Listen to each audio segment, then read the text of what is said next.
আমি বাংলাদেশে এখন ফজু পাগলা হয়ে গেছি এবং এই নামটা আমাকে দিয়েছে মুক্তিযুদ্ধ বিরোধী জামাতে ইসলাম।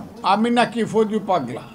আজকে হঠাৎ করে, যেটা দুর্ভাগ্যজনক, আজকে হঠাৎ করে আমি দেখতে পেলাম সকালবেলায় আমার বাসার সামনে কিছু মিছিলের শব্দ পাইলাম।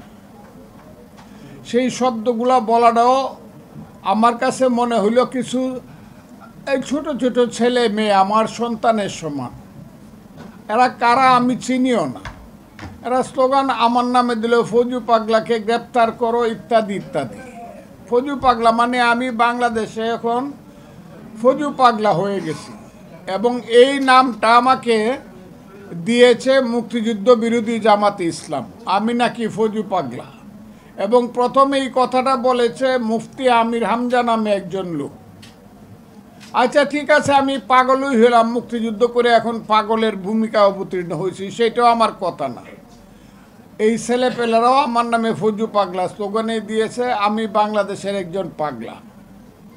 কিন্তু সবচেয়ে বড় কথা হইল তারা আমাকে হত্যা করতে চায়, তা আমাকে মারতে চায়। তারা আমার বাসার সামনে যেভাবে গিয়ে মব সৃষ্টি করেছে, আমি দেখছি গত এক বছর যাবৎ 5ই আগস্টের পর থেকে আমাদের কিছু সন্তান মব সৃষ্টি করে তাদের দাবি দাওয়া বলেন আর যাই বলেন তা আদায় করতে চায়, এবং এটা আপনারা ভালোভাবেই জানেন।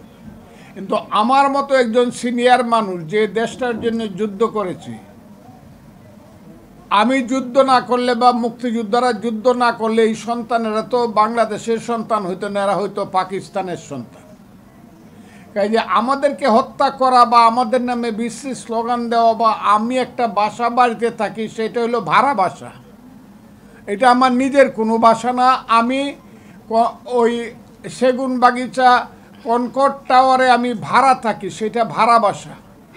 এখন আমি মনে করতেছি যে আমি যে ভাড়া বাসায় আছি, যেভাবে গিয়ে আমার সাথে মব সৃষ্টি করা হয়েছে, আমি বাসায় আমাকে থাকতে দিবে কিনা। প্রথম আমার অনিশ্চিত অবস্থা, কারণ মালিক বলতে পারে ভাই আপনাকে বাসা ভাড়া দিলে আমার বাড়িঘর পুড়িয়ে ফেলবে ভাঙে, যেটা করতেছে মব। 2 হইল আমি আমার জীবন নিয়ে চিন্তিত যতটা, তার চেয়ে আমার স্ত্রী আজকে দেখেন আপনি বসে আছে, আমার সন্তানরা ওখানে থাকে। আমার ছোট সন্তান ব্যারিস্টার, আমার আরও 2 সন্তান আছে। এক সন্তান উত্তরাতে থাকে, বড় ছেলে, মেজো ছেলে আছে, সেও চাকরি করে। আমি আজকে বলতে চাই তারা এই 2 সন্তান আমার সাথে থাকে, তাদের তো কোনো অপরাধ নাই। এবং একজনের বাসা পর্যন্ত কি মব সৃষ্টি করা যেটা বাংলাদেশে হইতেছে, এইটা কি আপনারা ন্যায় ভিত্তিক মনে করেন কিনা বা ন্যায্য মনে করেন কিনা। আমি আমার জীবন, আমি কোনো ভয় করি না, যে আমার মৃত্যুকে আমি কোনো দিন ভয় করি না, কিন্তু অপমৃত্যু আমার কাছে সবচেয়ে বেশি লজ্জাজনক। আমার কাছে মনে হচ্ছে দেশ বিদেশ থেকে স্বাধীনতা বিরোধী শক্তির যারা ইউটিউবার এবং যারা তাদের পক্ষে সাংবাদিকতা করে স্বাধীনতা বিরোধী শক্তির পক্ষে দেশে বিদেশে থেকে বেশ কয়েকদিন যাবৎ প্রথম বলছে ফজলুর রহমানকে মব জাস্টিস করো, তার উপরে মব জাস্টিস এখন প্রযোজ্য। আর ফ্রান্স থেকে 2 জন সাংবাদিক বলছে তাকে হত্যা করাই দরকার। আর কালকে সর্বশেষ পরশু রাত্রে দেখলাম, আমি নামটা আমার, সেও জামাতের একজন ইউটিউবার, সে আমাকে বলছে যে ফজলু পাগলাকে জবাই করেই হত্যা করতে হবে। এই যে অবস্থাটা, এই অবস্থাটা জানানোর জন্য আমি আপনাদের কাছে আসছি, এবং তার রেজাল্ট আমি দেখতেছি আমার বাড়ির সামনে 7 থেকে 8 জন বা 9 জন ছেলে মেয়ে, এরা কারা কোন দলের আমি চিনি না। এই যে অবস্থা, এই অবস্থাতে আমি তো দেশের একজন নাগরিক, আমার তো বাঁচার অধিকার আছে। আমি প্রথমে বাংলাদেশের জনগণের কাছে হাত জোর করে আহ্বান জানাবো, আমি বাংলাদেশের ফজলুর রহমান, আমি হাত জোর করে আপনাদের জানাবো আমি একজন মানুষ। আমি হাত জোর করে আপনাদের কাছে, জনগণের কাছে বলতে চাই, আমি একজন মুক্তিযোদ্ধা। আমার বাঁচার অধিকার এই দেশে আছে, এটা আমি মনে করি। এটা আপনারা মনে করেন কি না? কিন্তু আপনারা কি মনে করেন এইভাবে আমাকে হত্যা করলে পরে বাংলাদেশ এবং বাংলাদেশের যে অবস্থা, সে অবস্থাটা কি এইরকমই থাকবে? আমাকে হত্যা করা উচিত বলেই আপনারা মনে করেন? আর আমার দলকে আমি বলবো এই কথাটা, দল আমাকে একটা শোকজ করতেই পারে, এটা আমি উত্তর দিব, সেটা দলের সঙ্গে আমার ব্যাপার, তখন দেখা যাবে। কিন্তু আমাকে হত্যা করার জন্য যারা আসলো, আমি তাদের সঙ্গে, আমি তাদেরকে চিনি না, জানি না, তাদের সঙ্গে আমার কোনো সম্পর্ক নাই, দূর সম্পর্ক নাই, তাদের সাথে আমার শত্রুতাও নাই, আমার কোনো মিত্রতাও নাই।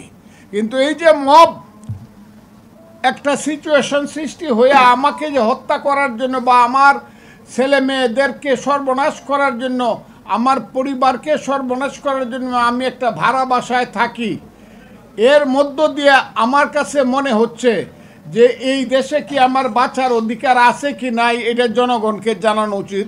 আমি বাংলাদেশের জনগণকে আমি আবারও প্রশ্ন করতে চাই, এই দেশে আমার বাঁচার অধিকার আছে কি না।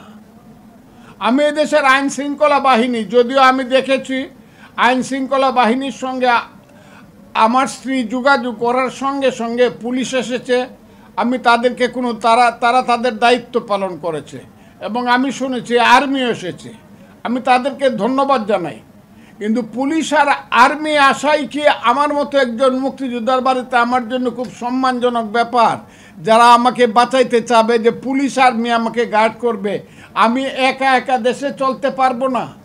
আমি শান্তিপূর্ণভাবে আমার জীবন নিয়ে, হ্যাঁ আমার যদি অপরাধ হয়, ছেলেরা যদি মনে করে তাদের বিরুদ্ধে আমি কোনো কথা বলছি, আমি কোনো অপরাধ করছি, তা আমার বিরুদ্ধে তারা কেস করুক, মামলা করে আমাকে, যদি আমি অপরাধ সেই ধরনের অপরাধ করে থাকি যেটা হলো বেইলেবল সেকশন না, আমাকে তারা জেলখানায় পাঠিয়ে দেয়।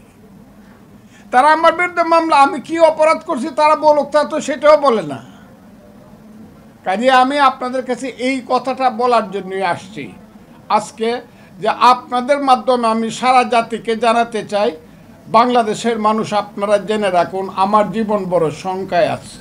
আমি ফজলুর রহমান, আমি দেশকে ভালোবাসি, আমি মুক্তিযুদ্ধকে ভালোবাসি, আমি দেশের মানুষকে ভালোবাসি। বিশেষ করে আমার যে এলাকা ইটনা মিটামন অষ্টগ্রামের মানুষ, কালকের থেকে বোধহয় ওখানে নাওয়া খাওয়া মানুষের বন্ধ। ইটনা অষ্টগ্রাম মিটামনের মানুষ, আমি কথাটা যেখান থেকে আমি নির্বাচনী এলাকা, সেখানের মানুষ নিস্তব্ধ হয়ে গেছে। কাজে আমি তাদের প্রতিও সহানুভূতি জানায় বলতেছি, আপনারা এই কথাগুলো, আমার কথাগুলো সারা বাংলাদেশে প্রচার করে, আমি একজন মানুষ, আমার অধিকার আছে, fundamental rights according to the constitution of Bangladesh, এই দেশে আমার বেঁচে থাকার অধিকার আছে, সেইটা আপনারা নিশ্চিত করার জন্য আপনাদের সাংবাদিক জগতের যে শক্তি আছে, সেই শক্তিটা দয়া করে আপনারা প্রয়োগ করুন। এই কথাটা বলার জন্য আমি আজকে আপনাদেরকে